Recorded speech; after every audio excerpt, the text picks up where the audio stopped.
মাসের 20 তারিখের মধ্যেই আপনার ওয়ালেট খালি। এই 5টি বড় ভুল আপনার টাকা উদাহ করে দেয়। ভুল নাম্বার 1, বাজেট না করা। অর্থাৎ আপনার বেতনের 50% আপনি সমস্ত খরচ করুন, 30% সেভিংস করুন এবং 20% আপনার বিনিয়োগে খরচা করুন। দেখুন, প্ল্যান ছাড়া অসম্ভব আপনার ওয়েলদি বানান।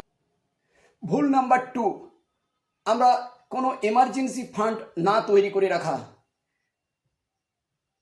আমাদের কোনো অসুখ বিসুখ বা চাকরি হারাবে এইরকম সমস্যা হলে অন্তত 6 মাসের খরচের টাকা আমাদেরকে একটা এমার্জেন্সি ফান্ড বানিয়ে সেখানে রাখতে হবে, না হলে পরবর্তীকালে সমস্যা দেখা দেয়। ভুল নাম্বার 3, সেভিংস পরে করব এই মানসিকতা। Pay your selves. প্রথমে যাই বেতন পাবেন আগে ইনভেস্টমেন্ট করুন, তারপরে যেটা থাকবে সেটা দিয়ে সংসার চালান। ভুল নাম্বার 4, ক্রেডিট কার্ডের উপর ভরসা করা। দেখুন, ক্রেডিট কার্ড মানেই এটা 24 থেকে 48% সুদ আপনাকে গুনতে হয়। অতএব ক্রেডিট কার্ড ভুলে যান, ডেবিট কার্ডের উপর ভরসা করুন।